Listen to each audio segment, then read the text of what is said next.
বিএনপির স্থায়ী কমিটির জরুরি বৈঠক ডেকেছেন দলের ভারপ্রাপ্ত চেয়ারম্যান তারেক রহমান। আজ রাত 9:30টায় গুলশানে বিএনপি চেয়ারপারসনের রাজনৈতিক কার্যালয়ে বৈঠকটি অনুষ্ঠিত হবে। বৈঠকটিতে গুরুত্বপূর্ণ উল্লেখ করে দলের স্থায়ী কমিটির সদস্য ডক্টর খন্দকার মোশাররফ হোসেন বলেছেন, এ বৈঠকেই দলের ভারপ্রাপ্ত চেয়ারম্যান তারেক রহমানকে বিএনপির চেয়ারম্যান নির্বাচিত করা হতে পারে। বিএনপির চেয়ারপারসন বেগম খালেদা জিয়া গত 30 ডিসেম্বর মারা গেছেন। তার মৃত্যুতে ধীরে ধীরে শোক কাটিয়ে উঠতে শুরু করেছে দেশ।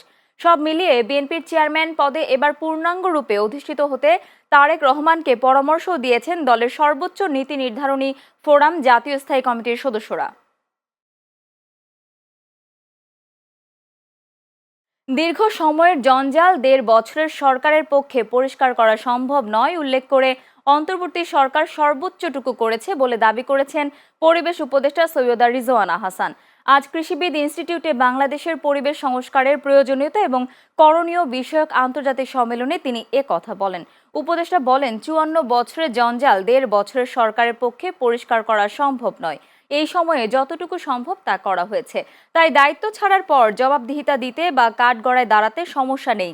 নিজ দপ্তরের কাজের বিষয়ে এ সময় তিনি বলেন, পলিথিন নিষিদ্ধের আইন ছিল, কিন্তু অন্তর্বর্তী সরকার সেটি বাস্তবায়ন করেছে। এটাই সংস্কার। সেন্ট মার্টিনে নিষেধাজ্ঞা দেয়ায় প্রাণবৈচিত্র্য ফিরেছে, এটাও সংস্কার, কিন্তু কোনো পরিবেশবাদী এর পক্ষে দাঁড়ায়নি। এছাড়া 4টি নদী এবং 20টি খাল দূষণকারী 750 শিল্প প্রতিষ্ঠানকে শনাক্ত করা হয়েছে জানিয়ে তিনি বলেন, আইন অনুযায়ী এগুলোর বিরুদ্ধে ব্যবস্থা চলমান রয়েছে। আমি 1 বছর পরে 1.5 বছর পরে আবার আপনাদের কাতারে ছিলাম। আমি সবসময় আপনাদের কাতারেই ছিলাম। জবাব দিতে তো আমি কখনো ভয় পাই না। আমি ভয় পাবো কেন? জবাব দিতে আমি স্বাচ্ছন্দ্য বোধ করি। এখন আপনারা যদি 54 বছরের সমস্ত জঞ্জাট একটা 1.5 বছরের সরকারকে বলেন পরিষ্কার করে দিয়ে যেতে, আর তারপরে বলেন আপনি না সফল না, আপনি ব্যর্থ, সেটা আপনার বিবেচনাবোধ। তুষারপাত ও প্রচণ্ড ঠান্ডায় বিপর্যস্ত যুক্তরাজ্যের জনজীবন। কোনো কোনো এলাকায় তাপমাত্রা -10 ডিগ্রি সেলসিয়াস। চ্যানেল এস-এর যুক্তরাজ্য প্রতিনিধি এহসানুল ইসলাম চৌধুরী শামীম জানান, যুক্তরাজ্যের বিভিন্ন শহরে বৃহস্পতিবার রাত থেকে তুষারঝড় শুরু হয়ে চলে শুক্রবার সকাল 9টা পর্যন্ত। এ কারণে জীবনযাত্রা অনেকটা স্থবির হয়ে পড়েছে। তুষারঝড়ে বিভিন্ন রাস্তায় প্রায় 10 ইঞ্চি পর্যন্ত তুষার জমা হওয়ায় অনেক যানবাহন আটকা পড়েছে। এর আগে শক্তিশালী ঝড়, প্রচণ্ড বৃষ্টি ও তুষারপাতের আশঙ্কায় বুধবার বিকেল থেকে বিভিন্ন অঞ্চলে রেড অ্যালার্ট জারি করেছে দেশটির আবহাওয়া দপ্তর। পূর্বাভাস অনুযায়ী ঝড়ের সময় অনেক এলাকায় ঘন্টায় 90 থেকে 100 মাইলেরও বেশি গতিতে বাতাস বয়ে যেতে পারে। বিশেষ করে পাহাড়ি ও উঁচু এলাকায় 1 ফুট পর্যন্ত তুষার জমার আশঙ্কা রয়েছে। উপকূলীয় অঞ্চলে জলোচ্ছ্বাস ও বড় ঢেউয়ের আশঙ্কা রয়েছে। তুষার ঝড়ের কারণে শুক্রবার বিভিন্ন স্কুল কলেজ বন্ধের ঘোষণা করা হয়েছে।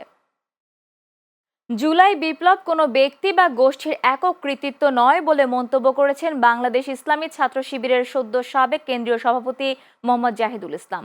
শুক্রবার পাংশা উপজেলা জামাতে ইসলামীর আয়োজনে রাজবাড়ীর পাংশায় প্রীতি সমাবেশে প্রধান অতিথির বক্তব্যে তিনি কথা বলেন।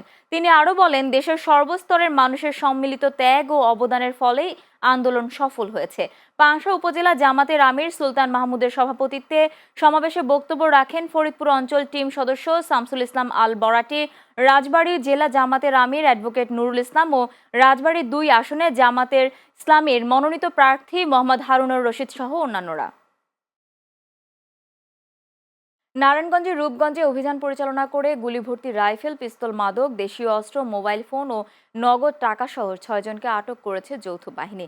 শুক্রবার ভোরে উপজেলার কর্ণগুফ এলাকায় অভিযান পরিচালনা করে তাদের আটক করা হয়। রূপগঞ্জ থানার ভারপ্রাপ্ত কর্মকর্তা মোহাম্মদ সবজেল হোসেন জানান, গোপন সংবাদের ভিত্তিতে যৌথ বাহিনী রূপগঞ্জ উপজেলার তারাবো পৌরসভার কর্ণগুফ এলাকায় অভিযান পরিচালনা করে। আটক 6 জনকে রূপগঞ্জ থানায় হস্তান্তর করা হয়েছে। পড়লে বই আলোকিত হই, না পড়লে বই অন্ধকারে রই, এই স্লোগানে নওগাঁর মহাদেবপুরে কেন্দ্রীয় পাঠাগারে রচনা প্রতিযোগিতা ও পুরস্কার বিতরণী অনুষ্ঠিত হয়েছে। শুক্রবার বিকেলে উপজেলা কেন্দ্রীয় পাঠাগারের হল রুমে আলোচনা সভা ও পুরস্কার বিতরণের আয়োজন করা হয়। উপজেলার গ্রন্থাগারিক লিয়াকত আলীর সভাপতিত্বে অনুষ্ঠানে প্রধান অতিথি থেকে বিজয়ীদের মাঝে পুরস্কার তুলে দেন উপজেলা নির্বাহী অফিসার মোহাম্মদ আরিফুজ্জামান। বিশেষ অতিথি ছিলেন উপজেলা সহকারী কমিশনার ভূমি জান্নাতুন নাইম, উপজেলা একাডেমিক সুপারভাইজার মোহাম্মদ ফরিদুল ইসলাম সহ অন্যান্যরা। মৌলভীবাজারের কমলগঞ্জে রাজকান্দি হিল ম্যারাথন সিজন 4 অনুষ্ঠিত হয়েছে। শুক্রবার সকাল 6:30টায় উপজেলার আলীনগর ইউনিয়নের যোগীবিল থেকে রাজকান্দি রানার কমিউনিটির আয়োজনে এই হিল ম্যারাথন শুরু হয়। ম্যারাথন শেষে 2 ক্যাটাগরিতে বিজয়ী 6 জনের হাতে নগদ অর্থ ও ক্রেস্ট তুলে দেওয়া হয়। পুরস্কার প্রদান অনুষ্ঠানে উপস্থিত ছিলেন event manager Suleman Hasan, race director Mohammad Zakir Hussain, event coordinator Manjurul Alam ও মিডিয়া ম্যানেজার চৌধুরী আসিফ ইবনে জামাল সহ আরও অনেকে। হিল ম্যারাথনে দেশের বিভিন্ন প্রান্ত থেকে 10 কিলোমিটার ক্যাটাগরিতে 200 জন ও 25 কিলোমিটার ক্যাটাগরিতে 250 রানার অংশ নেন। আয়োজকরা জানান, রাজকান্দি সংরক্ষিত বনাঞ্চল ও চা বাগান সংলগ্ন প্রাকৃতিক সৌন্দর্য উপভোগের পাশাপাশি পর্যটনের বিকাশ ঘটানোই এই আয়োজনের লক্ষ্য। বিভিন্ন জায়গা থেকে ডাইভার্সিফাইড কালচার নিয়ে এসেছেন, আপনাদের ফ্রেন্ডশিপ নিয়ে এসেছেন, আপনাদের ইউনিটি নিয়ে এসেছেন। এটা যে শুধু একটা স্পোর্টিং ইভেন্ট তা নয়, আমার মনে হয় ইটস এ সেলিব্রেশন। জামালপুরের দেওয়ানগঞ্জে বিএনপি পৌর শাখার 7 নম্বর ওয়ার্ডের উদ্যোগে যুব সমাবেশ অনুষ্ঠিত হয়েছে। বৃহস্পতিবার রাতে উপজেলার গামারিয়া এলাকার কামারবাড়ি মোড়ে সমাবেশের আয়োজন করা হয়। সমাবেশে উদ্বোধক হিসেবে ছিলেন দেওয়ানগঞ্জ উপজেলা যুবদলের আহ্বায়ক মোহাম্মদ মঞ্জু হোসেন। এতে প্রধান অতিথির বক্তব্য রাখেন দেওয়ানগঞ্জ পৌর বিএনপির সাধারণ সম্পাদক মোহাম্মদ আতিকুর রহমান সাজু। প্রধান বক্তা ছিলেন দেওয়ানগঞ্জ পৌর যুবদলের আহ্বায়ক মোহাম্মদ দেওয়ান আলতাফ। বিশেষ অতিথি ছিলেন দেওয়ানগঞ্জ উপজেলা যুবদলের যুগ্ম আহ্বায়ক মোহাম্মদ আলাউদ্দিন আল মামুন সহ অন্যান্যরা। চট্টগ্রামের মিরসরাই উপজেলার বারৈয়ার হাট এলাকায় দাঁড়িয়ে থাকা কাঠবাহী ট্রাকের পেছনে যাত্রীবাহী বাসের ধাক্কায় 3 জন নিহত হয়েছেন। এ ঘটনায় অন্তত 10 জন আহত হয়েছেন। বৃহস্পতিবার রাতে উপজেলার বারৈয়ার হাট পৌরসভার ধুমঘাট ফরেস্ট অফিস এলাকায় ঢাকা চট্টগ্রাম মহাসড়কের ঢাকামুখী লেনে এই দুর্ঘটনা ঘটে। ফায়ার সার্ভিস জানায়, বৃহস্পতিবার রাতে মহাসড়কের উপর গাছ বোঝাই একটি ট্রাক দাঁড়িয়েছিল। এ সময় একই লেনে ঢাকামুখী সেন্ট মার্টিন ট্রাভেলসের একটি ডাবল ডেকার স্লিপার বাস নিয়ন্ত্রণ হারিয়ে ট্রাকটির পেছনে ধাক্কা দিলে বাসটি দুমড়ে মুচড়ে যায়। এ সময় বাসের ভেতরে থাকা যাত্রীরা ছিটকে পড়ে গুরুতর আহত হন। পরে ফায়ার সার্ভিস ও পুলিশ সদস্যরা তাদের উদ্ধার করে মিরসরাই উপজেলা স্বাস্থ্য কমপ্লেক্সে নিয়ে গেলে কর্তব্যরত চিকিৎসক 3 জনকে মৃত ঘোষণা করেন। ঘন কুয়াশায় ঢাকা মাওয়া এক্সপ্রেসওয়ের মুন্সিগঞ্জের সিরাজদি খানে একটি থেমে থাকা পণ্যবাহী ট্রাকের পেছনে যাত্রীবাহী বাসের ধাক্কায় 1 জন নিহত হয়েছেন। এ ঘটনায় আহত হয়েছে আরও অন্তত 15 জন। শুক্রবার ভোরে সিরাজদি খান উপজেলার নিমতলা রেল স্টেশন সংলগ্ন এলাকায় এক্সপ্রেসওয়েতে এ দুর্ঘটনা ঘটে। শ্রীনগর ফায়ার সার্ভিস জানায়, এক্সপ্রেসওয়ের পাশে ঢাকামুখী লেনে একটি থেমে থাকা পণ্যবাহী ট্রাককে একটি যাত্রীবাহী বাস সজোরে পেছন থেকে ধাক্কা দেয়। এতে বাসের সামনের অংশ দুমড়ে মুচড়ে যায়। সময় ঘটনাস্থলে 1 জনের মৃত্যু হয়। আহত হয় অন্তত আরও 15 জন। সংবাদ পেয়ে ফায়ার সার্ভিসের কর্মীরা ঘটনাস্থলে গিয়ে আহতদের উদ্ধার করে শ্রীনগর স্বাস্থ্য কমপ্লেক্সে পাঠান। ব্রাহ্মণবাড়িয়ার কসবা উপজেলায় বিশেষ অভিযান পরিচালনা করে 1,50,00,000 টাকার অবৈধ ভারতীয় শাড়ি জব্দ করেছে বিজিবি। এ সময় 2 জনকে চোরাকারবারিকে আটক করা হয়। বৃহস্পতিবার সুলতানপুর ব্যাটালিয়ন 60 বিজিবি কসবা উপজেলার রঘুরামপুর এলাকায় চোরাচালান বিরোধী বিশেষ অভিযান পরিচালনা করে এসব শাড়ি জব্দ করে, যার বাজার মূল্য আনুমানিক 1,50,00,000 টাকা। সুলতানপুর ব্যাটালিয়ন 60 বিজিবি এর অধিনায়ক লেফটেন্যান্ট কর্নেল মোহাম্মদ জিয়াউর রহমান জানান, সীমান্তবর্তী এলাকায় নিয়মিত অভিযান পরিচালনা করে অবৈধ ভারতীয় মালামাল জব্দ করা হচ্ছে। সীমান্ত এলাকায় চোরাচালান প্রতিরোধে বিজিবির এ ধরনের অভিযান ভবিষ্যতেও অব্যাহত থাকবে বলেও জানান এই কর্মকর্তা।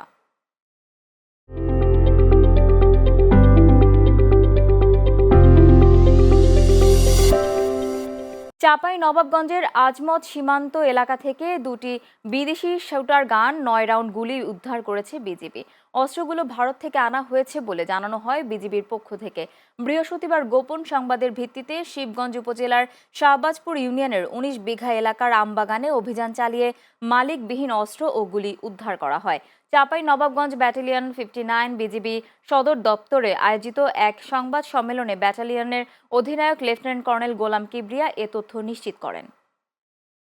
চট্টগ্রামের সীতাকুণ্ডের ফৌজদারহাট এলাকায় সাগর উপকূলে গড়ে তোলা ডিসি পার্কে মাসব্যাপী ফুল উৎসবের উদ্বোধন করা হয়েছে।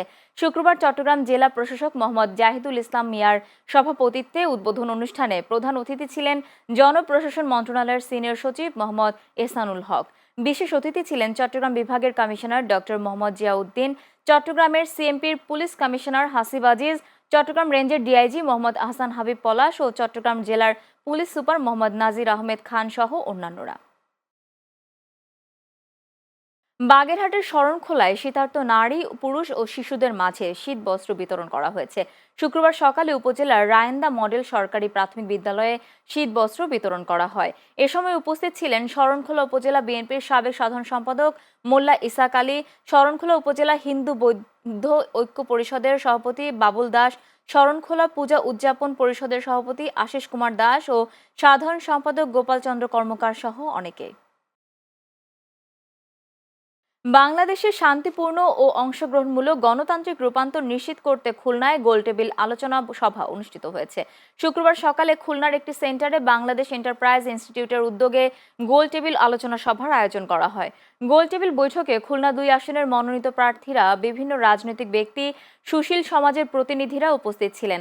আলোচনা সভায় আসন্ন নির্বাচনকে ঘিরে গণভোট বিষয়ে জনগণের ভাবনা, রাষ্ট্রীয় সংস্কার প্রক্রিয়া কিভাবে বাস্তবায়ন করা সহ বিভিন্ন বিষয় নিয়ে আলোচনা করা হয়। কুমিল্লার দাউদকান্দিতে বাস, অটোরিকশা ও মোটরসাইকেলের মধ্যে সংঘর্ষে অগ্নিদগ্ধ হয়ে অন্তত ৪ জন নিহত হয়েছেন। আজ ঢাকা চট্টগ্রাম মহাসড়কের কুমিল্লার দাউদকান্দি উপজেলার বানিয়াপাড়া এলাকায় এ দুর্ঘটনা ঘটে। দাউদকান্দি হাইওয়ে থানার ওসি ইকবাল বাহার মজুমদার বলেন, দুপুরে অটোরিকশা ও মোটরসাইকেলের সংঘর্ষে বাসে আগুন ধরে যায়। পরে ফায়ার সার্ভিস এসে আগুন নিভিয়ে পরিস্থিতি নিয়ন্ত্রণে আনে। ঘটনাস্থল থেকে শিশুসহ ৪ জনের মরদেহ উদ্ধার করা হয়েছে বলেও জানিয়েছেন ওসি ইকবাল বাহার মজুমদার। তিনি জানান, মোটরসাইকেলের জ্বালানির বাক্স থেকে আগুনের সূত্রপাত হতে পারে, এতে পুরো বাসে আগুন ধরে যায়।